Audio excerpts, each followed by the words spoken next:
Hey everyone, Token Dave over here. Dorky Token Black Guy that's just trying to get by. Welcome to another edition of the Garou Densetsu Flashback. In celebration of over 25 years of the franchise, I'm taking it upon myself to share my thoughts and memories of playing the games in the arcades and the home consoles at that period of time, and as well as share my other thoughts on other Garou Densetsu related media.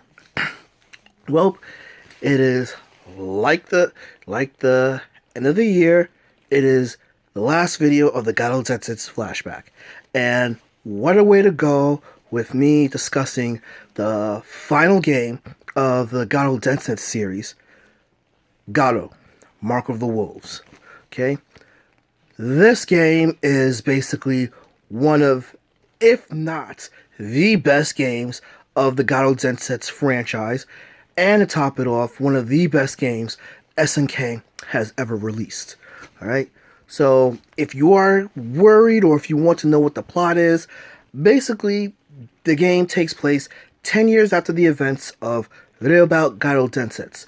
Geese Howard is dead, but also Southtown is not the same Southtown as it was. A new kingpin of Southtown has emerged. Well, not Southtown, but a new kingpin has emerged in a new Southtown called Second South. And when this new kingpin emerges, basically, an invitation goes out to various people within Southtown to basically hold the first King of Fighters tournament exclusively based in Southtown in 10 years, known as basically King of Fighters Maximum. Alright? In this game, we actually have the only person returning from the original series, Terry Bogard. But Terry's return is, while the great familiar, there are other characters within this game that are relatively familiar to other games in the Garou Densetsu series. For example, we have basically Terry's protege, Rock Howard, the son of Geese Howard. If you notice, Rock's movesets are pretty much similar to both Terry and Geese Howard's. How did he learn Geese's moves is, since Terry has died and everything, since Geese has died from Terry, who knows and everything. Geese was like always one to collect scrolls and everything, so, we have a military person, oh crap, I actually forgot his name. Nash something and everything. However, I keep forgetting his name. As you can tell, I didn't use him too much. But I actually found out that he's a bit of a favorite and everything. And he is actually somehow related to Blue Mary. How exactly? I don't fully know. I haven't done enough research into this character. But, people are telling me, people have come up to me and they've said to me that they actually like this dude a lot and everything. I kind of found him a little boring and all, but, that's just my opinion. We have Nightmare and everything. Nightmare it's very interesting. Nightmare seems to be the new Ryujin Yamazaki and everything. Someone that I didn't mention when I talked about Garou Densetsu 3 and Real Bout Garou Densetsu. I'll talk about him in a future list that I would do, And we got two twins, Taekwondo twins that are direct descendants. Well, they're actually the sons of Kim Kafan and everything. Kim Jae-hoon and everything, whom is the younger son. Well, I can't say that they're twins. They're not really twins. One's an older brother, one's a younger brother. The younger brother, and my favorite, is Kim Jae-hoon and everything, who fights more like his father and everything. And I actually like his moveset and all. And, well, maybe that's because he's more reminiscent of Kim Kafan. Then there's, Kim Dong-hoon and everything. A self-proclaimed Taekwondo genius that doesn't train as hard or as serious enough as his younger brother, and he actually has more aerial moves and everything. We have B. Janet. B. Janet is actually one of the characters that I liked. I originally thought that basically she was actually more related to Blue Mary in some way, but I was wrong. But, she has an interesting moveset. I just find it hard to basically find out what type of martial arts that she does, because like, thus far, with the exception of Rock and Terry, mixed martial arts more so, with Rock having more emphasis on Aikido a little bit more. Everyone else's martial arts style that I've mentioned thus far is pretty distinct. Well, no, did I mention Nightmare? I mentioned Nightmare earlier, so forgive me about that. Anywho, so I talked about what you call them, Terry, Rock, Nightmare, the SWAT officer guy and everything. I talked about the Kim brothers and sisters. I mean, the Kim brothers. And B. Janet. Who have I left out? Oh, yes, Griffin, or Tazik, our big guy of the series. This guy is awesome. At this time this came out around the time that I started appreciating grapplers more in fighting games, and this guy is another example of an awesome grappler and everything. In addition, we have did I mention that? Oh, we also have Hokumoru, Andy Bogard's student. Hokumoru is a bit interesting. He's one of those characters that I was really looking forward to liking and all, since I saw his crew outdown and everything. But, he's a bit of a oddball, to be honest with you. A bit of a goofball. A bit of a goofy oddball, but he's still a kid, so he has to be a badass, and he's Andy's student and all. Now, we have the Kung Fu brother and sister. I remember Gato and everything. Gato is like he has a more antagonistic feel and everything, a more serious feel, and he's kind of disrespectful in his win quotes and everything, but he's actually an awesome character.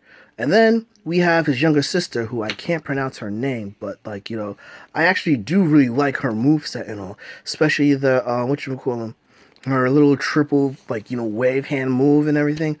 That's awesome. And we have quite possibly one of my favorite characters. All right, Marco Rodriguez, known in Japan, but in America known as Kusanu Butt. This guy is one of my favorite characters. Not only one of my favorite characters of the new game, but one of my favorite fighting game characters, because it's a black dude that does karate. Awesome. Wow, I've ranted about these characters. Let's talk about the game itself. Holy crap. In a year that we got Street Fighter 3 Third Impact, and we got this game. Graphics in this game, awesome. Amazing graphics and everything.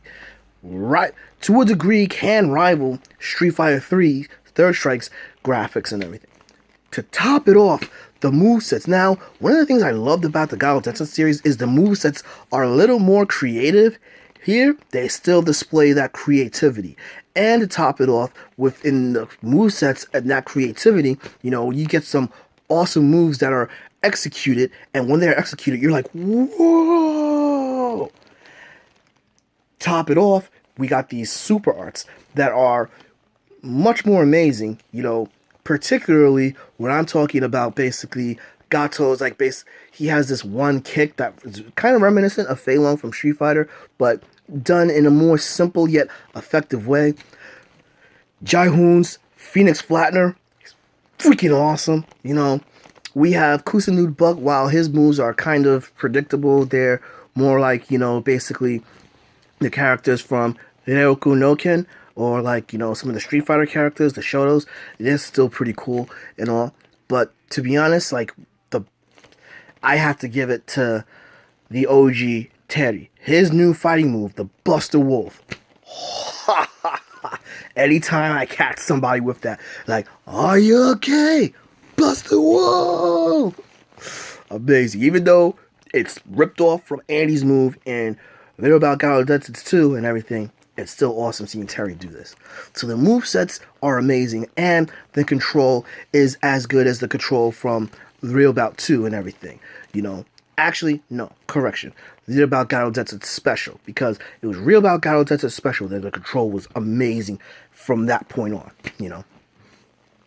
Graphics, amazing gameplay, fun, and to top it off, we got two boss characters. Now I gotta admit, this is where the game itself kind of disappoints, because you got the two ending characters. You got Grant, this muscle-bound dude that's supposed to be the martyr of might. So we know what's gonna happen to him. And we got what you would call him, the last guy who is related to Geese's wife, and therein is Rock's uncle. These two are kind of not as interesting as characters. And the ending of the game, actually leaves us with a cliffhanger, which has yet to be determined. I did a That Was Random video related to this, and it really infuriates me that there hasn't been a continuation after this game. But all in all, I played this in the arcades on on St. Mark's Place, constantly, all the time. Then the game was actually played in a laundromat near my house. And then, not only that, when Dreamcast was big, I ended up getting this on the Dreamcast. And when I repurchased a Dreamcast earlier on this year, second game I got, Garou Densetsu Mark of the Wolves, actually. So, actually, technically not the second game, because I got both the Street Fighter W Impact and Garou Densetsu Mark of the Wolves at the same time, but I played this in the arcade as well. I played this on the home console as well, and it's still to this day, an amazing replay value. Much more replay than some of the other Garou Densetsu games, particularly the earlier ones, the ones prior to Part 3, and so it has survived the test of time, more so in popularity, and especially since King of Fighters 14 is out. But anyone that says they're a fan of the SNK games or King of Fighters games, if they're fans of those games and they have not played Garou Mark of the Wolves, they truly are not fans of the King of Fighters series. So, those are my experiences with playing Garou Mark of the Wolves. You guys agree? You guys disagree? You guys got any additional comments? Drop them below. Give me a like. Follow me on Facebook at Token Dave or on Twitter at TokenDave80. Subscribe and ring that bell so you know when a new video loads. Guys, thank you so much for following me on this journey, through the Garou Densetsu Flashback. As I said, this is my favorite fighting game of all time. I pray to God that SNK, with their revitalized popularity, decides to continue the Garou Densetsu saga. Okay?